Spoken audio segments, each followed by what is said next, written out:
Welcome, good people of the internet. This is the Present Barber podcast. I'm your host, Nelson Carmona, and on this podcast, we share stories from the hair industry and the unique people in it. Today's guest, we have Chico Boom. We discuss what it is to have success behind the chair, beyond the chair, and how to leverage your network for your legacy. I hope you enjoy the episode. Let's get started.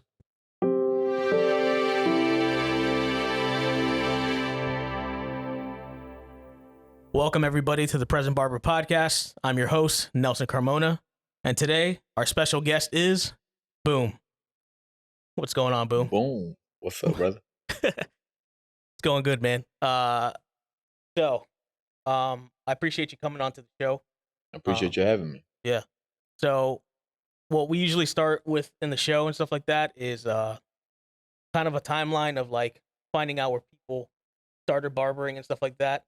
So, and it goes for different people and different times of their life. Did you start off early with the barbering or more in the teenage years or in your 20s? Well, actually, the first time I, picked up a pair of clippers was before my teenage years. I was 11 years old. Wow. And my father asked, what we all wanted from the stores, the department stores, Walmart back then, but it wasn't a super Walmart. They were small little department stores or whatever. So I picked up a pair of clippers for whatever reason and started experimenting with my brother and then started cutting my own hair. Gotcha. My mom coming in there hitting us with the broom, Spanish, typical Spanish mom, you know what I mean? Yeah. Attacking us with the flip flop and stuff. But that's when I started. It was 11. So I started, relatively early. That's pretty early for most people. I know I didn't get started until like my 20s and all that stuff. So. Yeah, a lot of people do nowadays. You see a lot more people taking it up in the later years.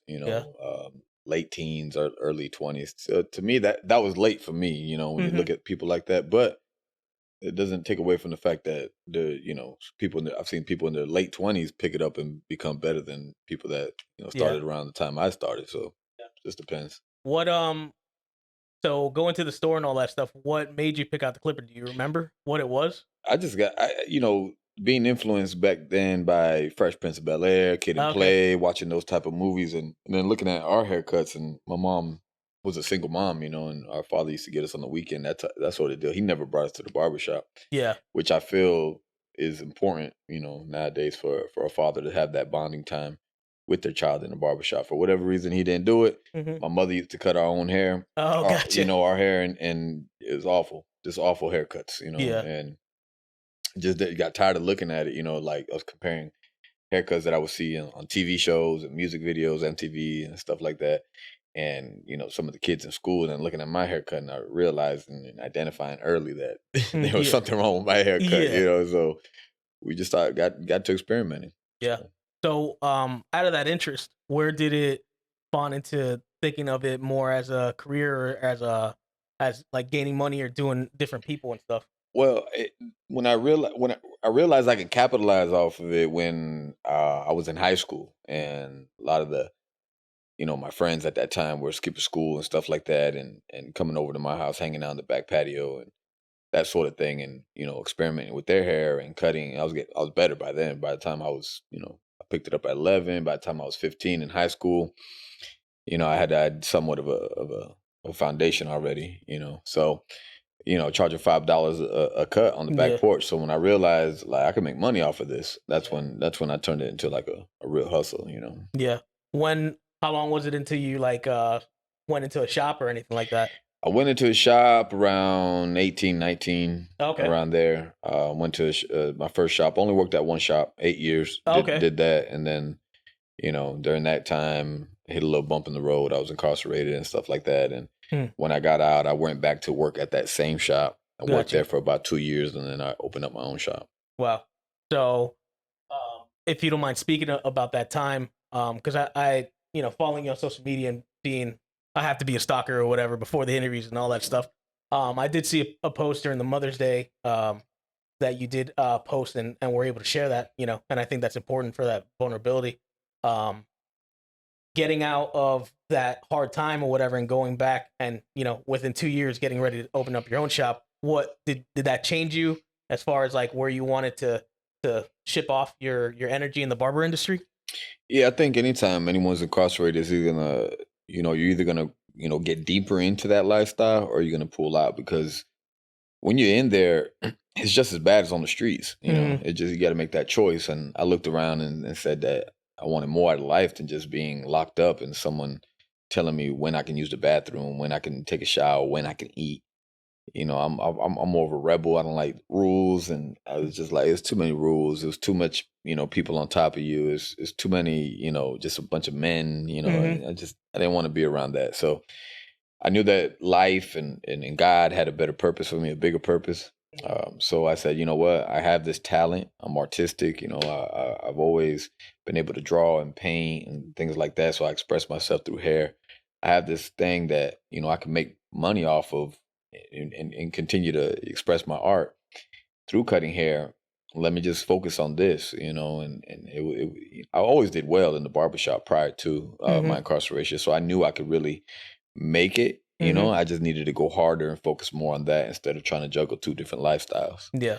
So once I did that, and going full throttle those first 2 years, I mean, look, when you're in prison, it's going to teach you discipline. It's going to teach you structure. It's going to teach you to appreciate life, to appreciate family, to appreciate, your freedom. So your perspective is going to be different when you get out. For the most part, like I said, other people go back into that. Yeah. So just when, full throttle, a person with a mindset like that, a person who's shifts their mindset and the way they view things when they get out of prison, that's a dangerous person. And that person is ready to conquer. That person is ready to take over. That person can do more in a little bit of time than someone who's been free and hasn't been incarcerated. With the right mindset, you can really do a lot. So that's why it only took me about 2.5 years to open up my first shop. I was a dangerous individual to deal with at that time. I was a force. And it was because of that mindset that prison installed in me, and I was accepting to, because if you're not accepting to change to a different perspective, to a different mindset, then you're not going to get anywhere. It's not going to work for you. Yeah. As far as mindset and stuff like that, did you feel that you just had to have your own as far as, or, I mean, this was how I know you just celebrated an anniversary of the shop and all that stuff, which Right. congratulations. Thank you. At that time, did you just see your path of, I need to open up a shop to have my own space? Well, I liked the shop I was at. I didn't like some of the people in there. Mhm. I didn't like the vibe in there. I Mhm. didn't like, the gentleman who owned the shop. We're still friends to this day, and he still gets a haircut with me. So it wasn't nothing towards him, but he wasn't a barber, and he wasn't always there dealing with the, Gotcha. the stuff that happens in the Yeah. barber shop. Yeah. So it just got to a point where I was really turned off, Yeah. and I offered to buy it off of him because I was going to buy it and restructure it. I was already running the place. That didn't work out for whatever reason. But, like the old saying goes, God closes one door to open up another one. And the one that he opened for me, which was a much bigger door. And I'm happy for all of the blessings, lessons, and experiences. Yeah. Now, it's your Boom, Chico Boom. The shop is called Boom's Barbershop. I've always seen you just tie in that branding so hard and go in hard for that. What was it necessary to name it that, just because it ties into yourself? This is you. Well, I never chose the name Chico Boom. That was a name that a dear friend of mine gave me, and Okay. he's older than me, so he was the big brother, little brother type of that sort of deal, that sort of relationship. So that was a name that was given to me on the streets, and it meant something. And the name, I wanted it to be remembered for good instead of bad. Right. So everybody on the streets and the community, my friends, they already call me Chico Boom, or Boom for short. So a lot of people refer to me as Boom. So when even in prison, a lot of people recognize me and my name, and that name has always stuck with me. What that name was going to be remembered for was my decision ultimately. So I was thinking of, I was pondering different names and stuff like that about, from the barbershop. And I didn't want to go with Ivan's Barbershop. I didn't want to go. I wanted something that was catchy and would stand out. Like when you say Boom's Barbershop, it's like, why Booms? What does that have to do with anything? But it's a catchy name that someone will remember. It's different, than. super cuts or Yeah. exclusive cuts, and not to knock anybody that has Yeah, these names that's for their names. Yeah, shops, yeah, but yeah. there's just a lot of them, the VIP cuts and, Mm-hmm. and splendid cuts and, Mm-hmm. all these different names that I've heard all around the country. Mm. I just wanted something different, and there's no other Booms Barbershop, Yeah. right? So go with Booms Barbershop. And again, people, because it's plurals for, for my name, Booms Barbershop. Mm-hmm. So that turned into, Worldwide Boom, which is a company I started, Mm-hmm. a consulting company. But yeah, tying it all together was important for me because I already had something there. Yeah. It was like, why not build off of that? You Yeah. know what I mean? So that was that whole sort of deal. Yeah. Well, even watching you, seeing that you were a shop owner and all that stuff, and a lot of people stop at that point of like, all right, I own my shop. This is where I'm gonna be until I die, type of thing. Correct. And talking a little bit about your consulting stuff. What sparked the interest of going outside of, just being a shop owner? Were you at a plateau and you're like, I need to find something else? Like, Yeah, me being a shop owner, opening the first shop turned into me opening up another Booms Barbershop. And then the goal at that time was to keep opening up a bunch of barbershops, but I realized that I didn't want that headache. It was a headache that I didn't want because I didn't feel that it was going to serve the purpose that as to why I was here. mm, Through, if I can have all these barbershops, that'd have been cool and building up my name and accumulating wealth or whatever.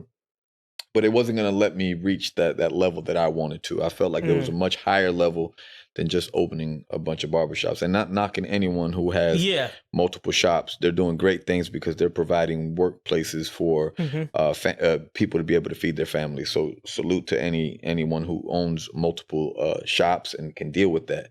I personally did not want to deal with that, and you need partners. Once at that point, you Yeah. can't run a bunch of shops by yourself. You're gonna need some partners and stuff. And I didn't want to deal with partners and that sort of deal. So that got me into having an urge to want to travel and see the world a little bit more. So I met a gentleman by the name of Curtis Smith, and Yeah. everybody knows him in the hair industry, and he had a tour going on. And I'm just trying to sum this all up. So being around Curtis, he became a mentor towards me and showed me a different side of the beauty industry. Well, that turned into me meeting a gentleman by the name of DL Master Barber. DL Master Barber, me and him went to talking, and he was already doing motivational speaking and so forth. And he invites me to Tampa one day and says, come do this motivational speech with me or whatever. Just tell your story. Yeah. I was a little rougher around the edges back then. It was a lot more raw and uncut, unfiltered sort of deliverance. And he said, you have a great story, you have great presence, you have a great deliverance, you need to clean this and that up. So he started mentoring me, told me to join Toastmasters International, that sort of thing. Well, that turned into different companies reaching out to me, hearing about me or whatever, because I was moving around and doing these speeches and stuff like that. So when I saw the feedback from the people that really wanted more, that's what Worldwide Boom turned into. After the boom, like the Big Bang Theory, right? The big bang, the big boom, The big right? boom. The big boom, what comes after that is change. An explosion. Boom is an explosion. Poof, everything's like wiped out. Yeah. And you start fresh. And that's what Worldwide Boom, that worldwide change. And that's what that comes from. So I wanted to continue to help people, consult people, small startup companies, people that needed life skills, coaching and stuff like that. I was doing that individually, one-on-one. We're actually launching a program next month. So it's going to be something that actual course, instead of me personally consulting with you, is an actual course that anybody could take at 24 hours a day, different time frames or whatever. So that kind of like led into that. But again, going back to the purpose, what I wanted to fulfill on earth while I'm here, my mission, and it's always been helping people. Yeah. Always. So that's what that led to that. Yeah. I think about that's definitely finding your legacy and your purpose and all that stuff. What did you do to get to that point? I know there's a lot of people that, are behind the chair. They don't necessarily know where they're at or what they want to do. It's kind of blowing in the wind.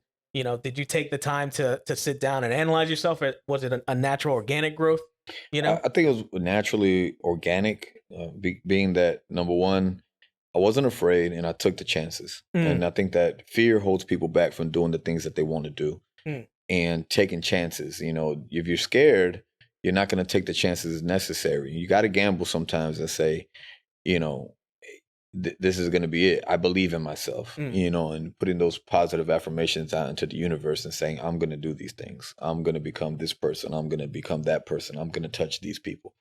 And it was that sort of mindset, you know. But if you're behind the chair right now wondering what's next, because everybody hits that fork in the road Yeah. where you're looking at life and saying, do I continue to do this for another 10 years? Like, there's only so much that your body could take. We walk away from that chair at the end of the day with our shoulders hurting, our knees hurting, our backs hurting.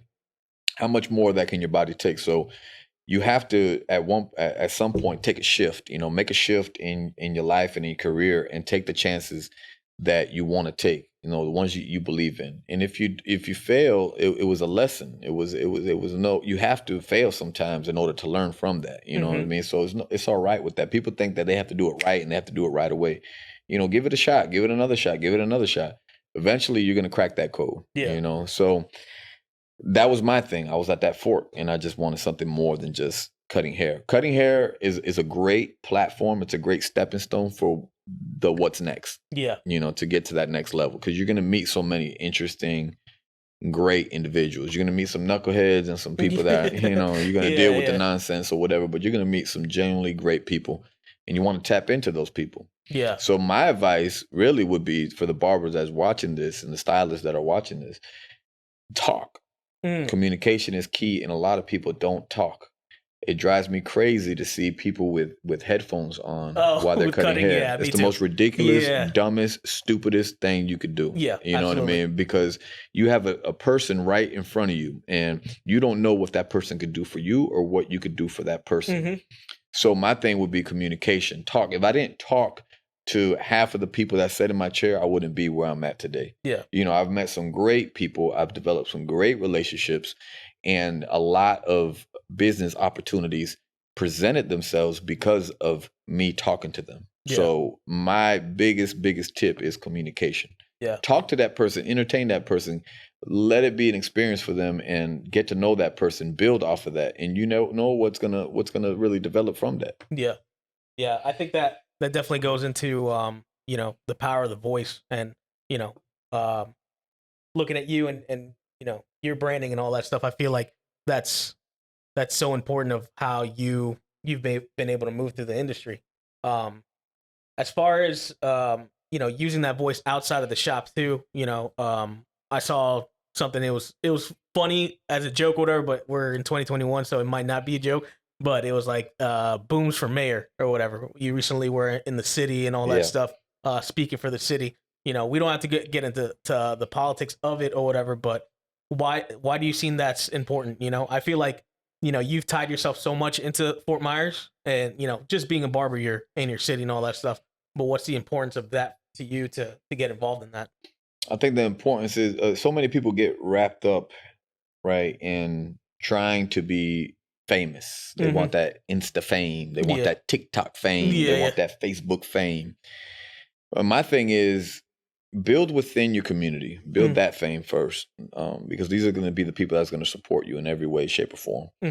You have to be grounded and rooted in your community if you're a business owner. You have to. You can't be thinking about what's going on. I can't worry about Boom's, you know, being acknowledged in New York or Vegas or Chicago without being acknowledged here. What does Ivan Suarez stand for? What does Boom's Barbershop stand for? What does the Black Sheep Men's Parlor stand for? What does Worldwide Boom Consulting stand for? Right. And it starts with community. Yeah. If you don't build off your community, like, how can you really say that you love your city? How can you say that you love your people? Yeah. How can you say that you're doing something for your city? Just because you own a barbershop in a community doesn't mean you're doing for the community. You're offering them a service and they're paying you for that. And that's it. You give some backpacks away during back to school. Great job. Okay. You know, you do some turkey drives. Great. Toy drives. Okay, good. Yeah. You're doing, you know, you're celebrating these holidays with the community, but what are you really doing for the community? Are you going to these meetings? Are you going to these council meetings? Are you there, you know, voicing your opinion? Are you going in there trying to make a change? And I think that that's where it starts. You got to, you know, get uncomfortable and go to these places and sacrifice your time. Yeah, you could be at home eating dinner with your family, but guess what? Your family is going to benefit from the, decisions that are made in City Hall, and your voice is going to be heard. So speaking up and it really, makes a difference. So you want to be community oriented in all aspects of it. You want to be connected and rooted within the community. And I think that's part of it. It's very important. Yeah. But me putting Boom for mayor was putting out there into the universe. I don't know if I'm going to run for mayor in a few years. I know I could win. Yeah. I know that for a fact. Yeah. I know that I got enough people on both sides, corporate and the streets, that love me, that support me, and that will back me up 100%. I bet you there will be more minorities voting that day than any other in history in Fort Myers. I'm talking blacks and Latinos because I'm rooted within my community. Yeah. And on the other side, I'm rooted with a lot of great business people, white collar people that, really make some important decisions. So absolutely I win without a doubt, but will I run? I don't know. I was just putting out there into the universe and seeing, but the feedback was crazy just by me putting that. Yeah, for sure. Like, I noticed so it or whatever. DMs and messages and I'll vote for you. I'll vote for you. I'll vote for you. So I know 100% that I win. Yeah. And I think too, it's being barbers or whatever, and, talking about using your voice and being, having our ear to the ground of like what's actually going on in the community. What are the big problems, Right. when big events do happen? A lot of people put that onto us, or, oh, this road's jammed up, and all that stuff. Oh, I didn't know Correct. that, Correct. Yeah. As far as like tying into that history and all that stuff, why did you, I guess, decide to stay in Fort Myers? Is this like your home and all that stuff? Well, it's my hometown. Yeah, my children are here. My family's here. My businesses are here. So that's why I stay here. I always say that I live in the world because I travel so much and I, and I'm always moving around and stuff like that, prior to this whole Corona situation. And I was living on the road. So I live in the world. I sleep in Fort Myers. You know what I mean?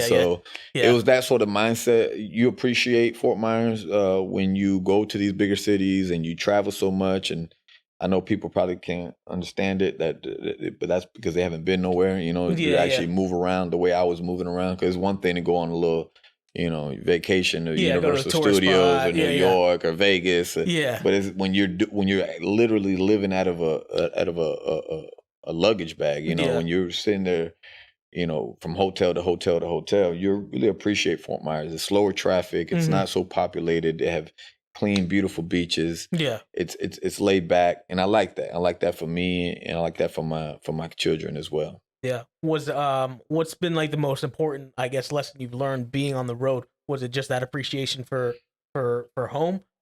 Yeah, definitely that appreciation for home. That's key. What my biggest lesson was time. You don't have all the time in the world. And while you're making these moves and you're moving around, time is passing. Your kids are growing up, they're getting older, and you're missing out on a lot of important things. That's why I view this whole Corona thing as a blessing. It happened and it slowed me down a little bit, allowed me to, calculate my thoughts, see what my next moves were going to be. I think it was like a little revamp or refresh or restart button for everyone. And definitely it was that whole family thing, missing my kids, my nieces and nephews, my sister, my brother, like, my family, like just, all that time that was spent. Sometimes you get back and you don't even know them anymore. It's like, we did this, we did that, we did this. And it's like, wow, was I really gone that long? And so that made me look at things different. Absolutely. Yeah. Well, is it just finding that balance of, wanting to, have that legacy, but also not missing out? Exactly. You have to have that balance, and it's hard. It's hard. The more successful you become, the more busier you become, and it all goes hand in hand. I've talked to some really successful people in my life, that grace my chair, and I asked them, and the response is 1 hour, 2 hours with their kids, and to me that's not enough. And they're sacrificing everything in order to reach those levels of success. for generational wealth. Mm-hmm. You see, they're doing it for their children, their children's children, and so forth. Yeah. And so it's a question that you got to ask yourself: do I really want this? Do I really Mm-hmm. want this? Yeah. Or do I want the more normal, laid back life? Because you can't have both. You Yeah. know? Absolutely. I wanted to speak on too. So you've been pretty advocate of promoting this brand on your IG. I believe it's called It's Just Parkinson's. Right. Correct. Um, so I'd like to touch on that just because, you know, speaking about community and being back home and tying in with that or whatever. I see you going hard for this brand and all that stuff. Could you give us a little bit of a backstory on that? It's Just Parkinson's came about with a dear friend of mine named John Cullen. John Cullen is 62 years old, and he is a machine. If you look at him, he looks like the Terminator. You know, Yeah. he's just jacked up, solid, athletic. Yeah. You know, when you think athlete, you think John Cullen. Mm. You know, he was a bicyclist in his early years, and real slim, cut up guy. Now he's bulked up. He looks like phenomenal. Yeah. And when I met John, I had no idea that he had Parkinson's. You look at him and Mm. you think of Parkinson's. You look at someone that's frail and Yeah. fragile, about to break. And this guy's a rock, a solid machine. And we went to talking, and we developed a beautiful, beautiful friendship. Mm-hmm. I love him dearly. Yeah. He's a great, great inspiration. He's a hero to a lot of people, including myself. He is just, when you're talking about motivation and inspiration, this is the person Mm. who pops up in my mind, right? So we've partnered up, and we're pushing It's Just Parkinson's to bring awareness. Mm-hmm. We want to be people's rock, that their hope, their light. Yeah. You know, we want to inspire people and use his story as that testimony. Like, hey, this is what he's doing with this disease. It's not kicking him in the ass. He's kicking the disease in the ass. And every day he wakes up and he has to face this monster every single day of his life. It's changed him. It's altered him. So I didn't really have a full understanding of everything that comes with Parkinson's, but when you really get deep into it, like, he's educated me so much Mm-hmm. on all the mood swings and the different things that happen to his body, and it's just a nonstop roller coaster, and every day is a new battle for him. You don't know if it's going to hit him, this way, if it's going to be intense, it's going to be light. Mm-hmm. He doesn't know, so every day is like a new challenge for him. And when I hear these stories, and I've seen him at his high points, and I've seen him at his low points, it's like that wow factor for me. So I attach myself to it. He asked me to be part of it, and shining light on it and bringing awareness, because it's not just about Parkinson's. It's about having that warrior mindset. And we call it an IJP mindset. It's just Parkinson's mindset. If you look at the logo, it's Atlas holding up IJP, and people that don't know who Atlas was, he was the figure holding up the world or whatever. But you have all this weight on your shoulder. There's a constant battle, and you're lifting it, and you're keeping it off of you. And that's the whole point. You never give up. You're never buckling up. You're never laying down. You're going at this thing full throttle. It's that David and Goliath. It's that gladiator in the arena. So to have that sort of mindset that he has, that disciplined mindset, that warrior's mindset, that conqueror's mindset, that fighter's mindset, I think that if more people had that mindset in their life, they would accomplish so much more, and they wouldn't let things, situations, or people, circumstances beat them up. It's just incredible. You have people with cancer, that's fighting cancer every day. That's an IJP mindset, to be able to be mentally strong to fight this thing, not just physically, but mentally. There's people that's dealing with lupus. There's people that's dealing with, just whatever circumstances, whatever hurdle that life is throwing at you, disease, whether it be physical, emotional, dealing with toxic people in your life, whatever, having that IJP mindset of not giving up, So again, that rock, that light, and that hope for people. And it's a beautiful thing. That's awesome. Thank you for sharing that. I No doubt. appreciate that. So talking about mindset a little bit, and you did mention it a little bit earlier about Black Sheep. So to bring this to light to people, whatever, outside of Boom's Barbershop, you also own Black Sheep. Right. You had a posting or whatever that I found interesting, that a lot of people have copied the look of this shop, but I want people to copy the concept of this shop. Right. So I want to dig in a little bit of that and all that stuff, because it is a different concept. So if you can kind of give us a quick breakdown of what that concept is as Black Sheep, more than just a barbershop.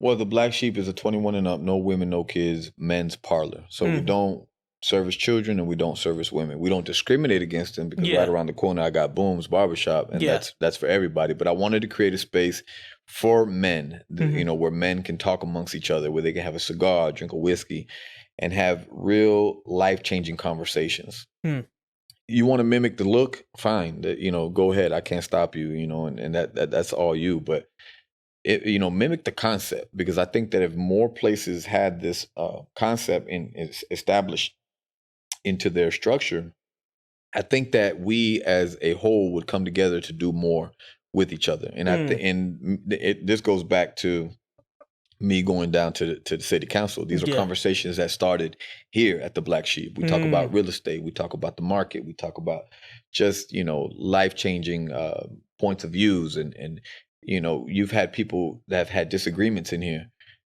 like civilized men, and being able to talk about it and leave here still disagreeing on their points of views, but shaking hands and walking out. And then you're talking about two people from two different walks of life. You know, whether it be their race or you know, their background, you know, their upbringing, whatever. So I just felt like having something like this in the community was very important, you know, where men can sit down and talk amongst men. Women have it. They have salons and they talk their girl talk. And, for sure. You talk about whatever you guys want to talk about, drink your mimosas or your wines and stuff like that. But I wanted something for men, you know, so it reminds me of the statues that we have downtown, and you have Edison, you have Ford, and you have Firestone sitting there by a pond. They're thinking and they're talking. And I think that, you know, ideas form from that, you know, and people feed off each other. Steel, you know, sharpens steel, iron sharpens iron, like the scripture says. So I think that a lot of beautiful things develop from that. And that's what I encourage all my barbers to do when they reach that certain point in their life, when they're not in their 20s anymore, when they're reaching 40 like myself, that you change your mindset as well and stop, you know, with the foolishness. Because in our 20s, we're doing foolishness. You know, the conversations that we're having in these barbershops, what we're doing, the pranks, and that's all cool and fun, because I've been there and I loved it. And I would never change anything about that. But I would definitely change my mindset once I reach a certain age of maturity, where I'm able to say, what's next? How can I impact the community? How can I impact society? How can I impact the world? And I think that it all starts through deep conversations, whether you agree with someone or not, you know, different points of views and different ideas, and bringing them all together at the table. And that's what we do here at the Black Sheep. That's awesome. Yeah. I mean, it's gorgeous in here. I'm going to probably get some B-roll shots of the shop before I'm out of here and all that stuff. But no, I enjoy that energy, because being in, you know, coming out of the 2020, the pandemic stuff and all that stuff, I feel like that used to be an old school way of having a barbershop, of like, people can just come here, any walk of life, and just have open conversations. You know what I'm saying? That's it. Yeah. And it's appointment only. We have a buzzer on the door, so you have to make an appointment. We don't have a phone ringing in here. It's very quiet. It's very tranquil. We have sports playing on one TV, muted, while jazz is playing on the other one. We have candles lit. We have a courtyard in the back. It's very upscale, very nice, very private. But a lot of barbers haven't been able to make it here, you know, because you have to have your own. We're on the back road, you know, you can't see this place. You have to have your own clientele. It just showed me how far behind, you know, some of these barbers are, you know, where you're still trying to build clientele 10 years later. And it's like, if 10 years later, you should have a solid clientele. And people, don't get me wrong, people die, people move, people fire, you can find another barber, but to have a solid clientele. I got guys I've been cutting 15 years, 18 years, 19 years, you know, so to have that, it just shows you the difference between, you know, some of these guys, you know, and myself. And I'm not trying to toot my own horn. All I'm saying that if you put a proper structure into what you have going on, and you build those solid relationships, you know, 10 years from now, you could be in a really, really, really good place, you know, and you don't need to be sitting there waiting for a walk-in or trying to promote yourself. You know, you let people do it for you, and that word of mouth and that sort of business. I call it quality control. Mm. I don't go out there looking for nobody. Got you. I let my people bring in their people and keep me busy and keep me booked up. I call it quality control. That's very key. I don't want walk-ins off the road no more, off the streets. That's fine for Boom's Barbershop. Those are young. That's a young, talented, very, very, very good staff that I have there. All the walk-ins, they'll take care of them. They're still building themselves. I'm at a point now where I don't want the walk-ins. I want people that I can continue to build off of through people that I've already built with. Yeah. Now, talking about that, having those two sides of the coin and all that stuff, and talking about your team over there, I did see that you just made one of the barbers like the head barber at Boom's Barbershop. Correct. What female at that? Yeah. A female at that. And Yeah. that's important, but we'll get into that. But coming to that, I think it's hard to trust other people, to a certain extent with your business, your baby, especially something that's been around for so long.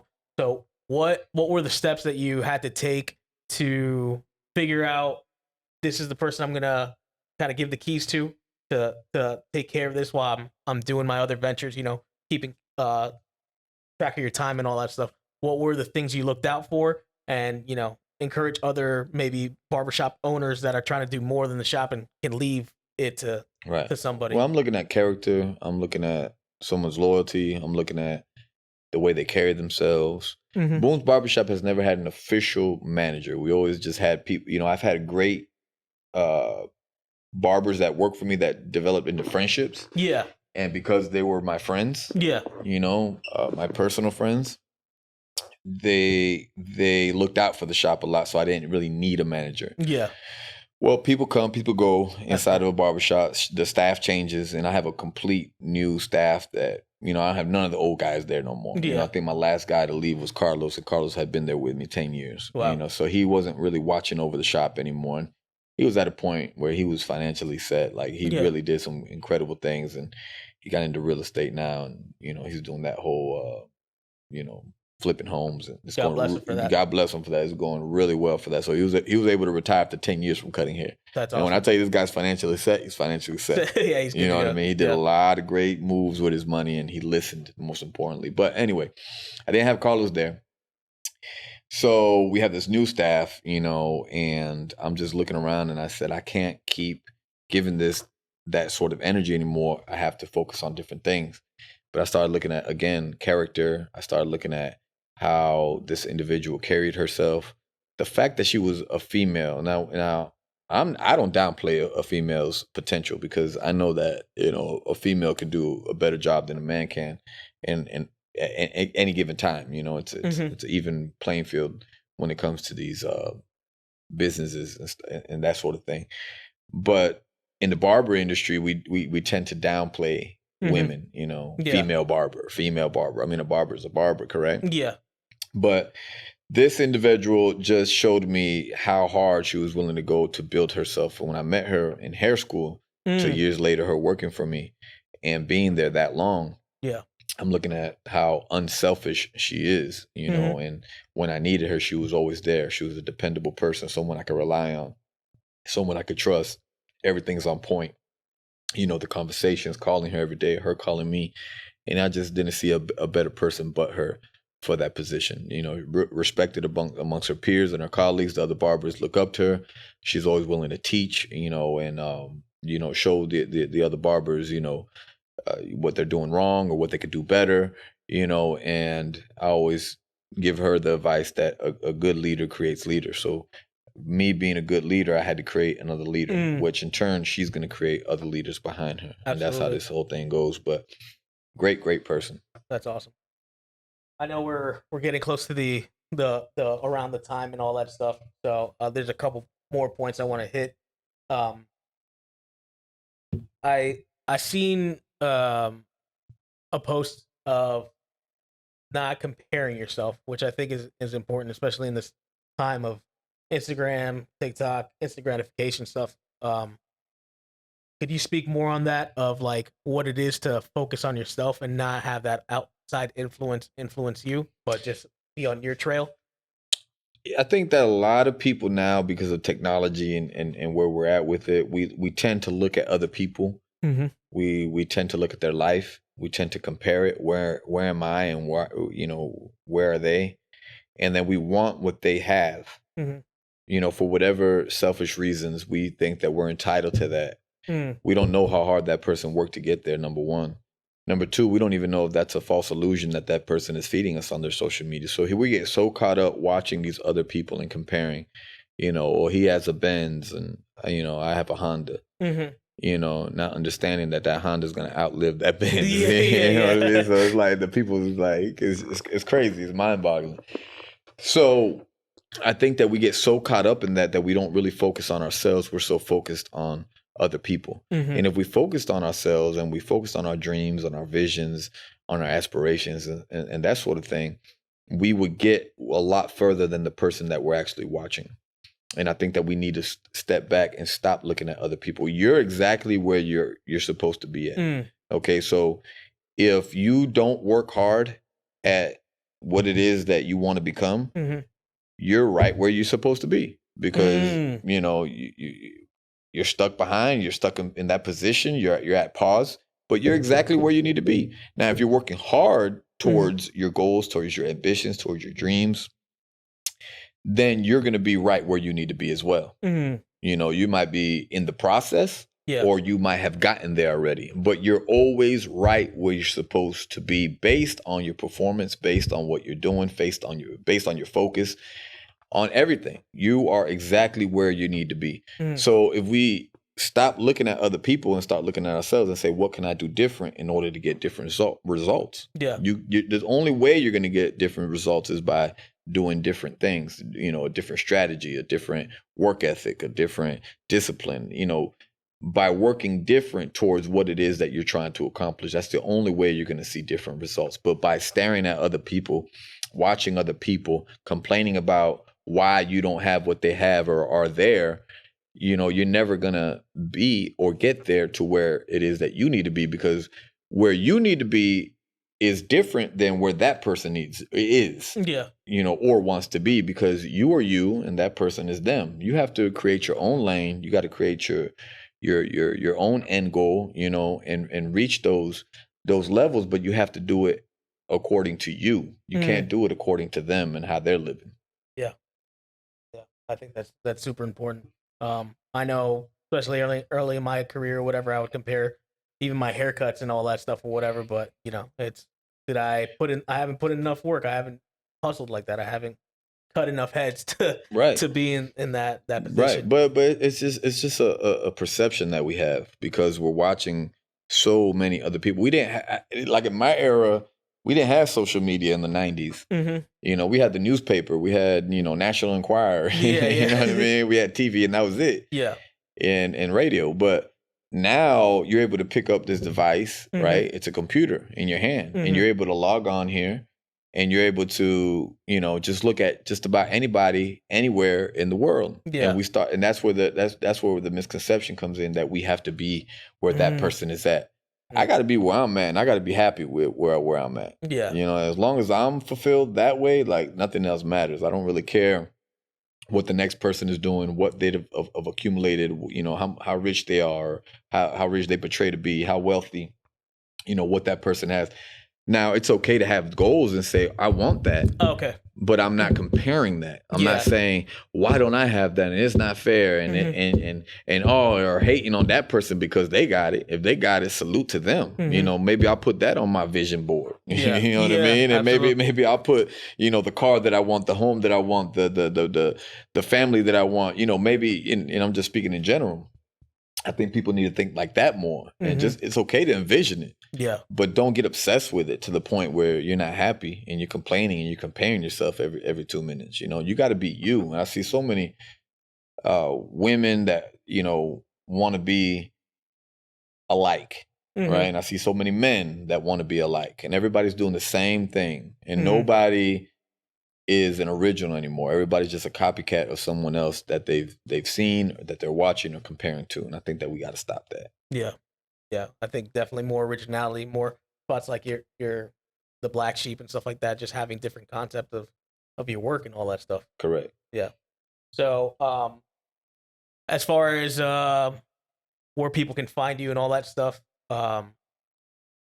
where can people, if they want to find your shop, check out your social media? And honestly, I'm really interested in that consulting thing. Do you guys have a website for it Yeah, yet? it's worldwideboom.com. Okay. And they can go on there. There's some tweaking being done on the website right now. I mean, it's up, it's running and stuff like that. The programs will be attached next month. Yeah. And there are going to be some things that it's a couple things that are outdated right now that are being revamped and stuff like that. But you can actually go on there and that sort of thing. So worldwideboom.com on that.